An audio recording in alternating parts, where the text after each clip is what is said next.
ফ্যাসিস্টের আরেকটা বড় দোষর, এই রাষ্ট্রপতিকে যদি আপনারা ভদ্রভাবে পদত্যাগ করতে সহায়তা না করেন, ওরা যদি স্বাভাবিকভাবে সহায়তা না করে, আমরা এখান থেকে 48 ঘন্টার আলটিমেটাম দিয়ে গেলাম। অন্যথায় যেই বঙ্গভবন থেকে এই খুনিদেরকে নেতৃত্ব দিয়েছিল, এই স্বৈরাচারদের যারা নেতৃত্ব দিয়েছিল, এই বঙ্গভবন ঘেরাও করবে ভূমিহীন জনতা, ছাত্র জনতা।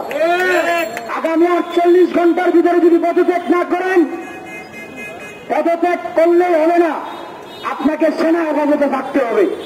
সেনাবাহিনীর প্রধান থেকে শুরু করে সকল রাষ্ট্রযন্ত্রের প্রত্যেকটা দায়িত্বশীল প্রত্যেকটা কর্মকর্তাদের উদ্দেশ্যে বলে যাচ্ছি, আপনারা যদি ওনাকে গ্রেফতার না করেন, 48 ঘন্টা পরে ছাত্র জনতা তার করুণ পরিণতি দেখার জন্য অপেক্ষা করবে। ছাত্র জনতা বঙ্গভবনের সামনে ঘেরাও করবে, এটা নিশ্চিত থাকেন। বাংলার জমিনে না, পুরা পৃথিবীর কোন দেশে এই ফ্যাসিস্টদের কোন দোসরদেরকে বাঁচতে দেওয়া যাবে না। এই শেখ হাসিনাকে, এই খুনি হাসিনাকে আশ্রয় দিয়েছে ভারত আশ্রয় দিয়েছে। এইখান থেকে আমি সাধারণ একজন শিক্ষার্থী, আমি আন্দোলনের একজন যোদ্ধা। এইখান থেকে আমি ভূমিহীন আন্দোলনের পক্ষ থেকেও বলতেছি, ছাত্রদের পক্ষ থেকেও বলতেছি, এই খুনি হাসিনাকে যারা পাহারা দিচ্ছেন, যে ভারতকে পানি চাই আমাদের ডুবায় মারতেছেন হাসিনার বুদ্ধিতে না। প্রত্যেকটা জনগণের মৃত্যুর জন্য আন্তর্জাতিক আদালতে আপনাদের নামে মামলা দায়ের করব। এই বিজেপির সরকার ভারত নাম বলব না, ভারত একটা দেশ, ভারতের নাগরিকদের সাথে আমাদের সুসম্পর্ক আছে প্রতিবেশী দেশ হিসেবে।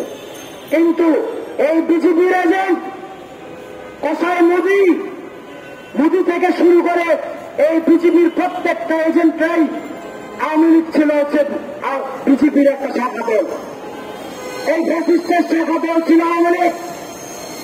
আজকে আওয়ামী লীগের শেখ হাসিনার পাহাড় আপনি মনে রাখেন, এই আন্দোলন দিল্লি পর্যন্ত ছড়ে যাবে যদি হাসিনাকে ভদ্রভাবে এই বাংলাদেশের ছাত্র জনতার হাতে রাখতে যাবেন।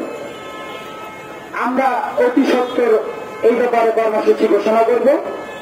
আপনারা এই জিনিসটা নিশ্চিত থাকেন যে আমরা যদি মরেও যাই, আমাদের প্রজন্ম আছে, কত ধাপে আন্দোলন সাজানো আছে, কত প্ল্যানে বিসি আছে।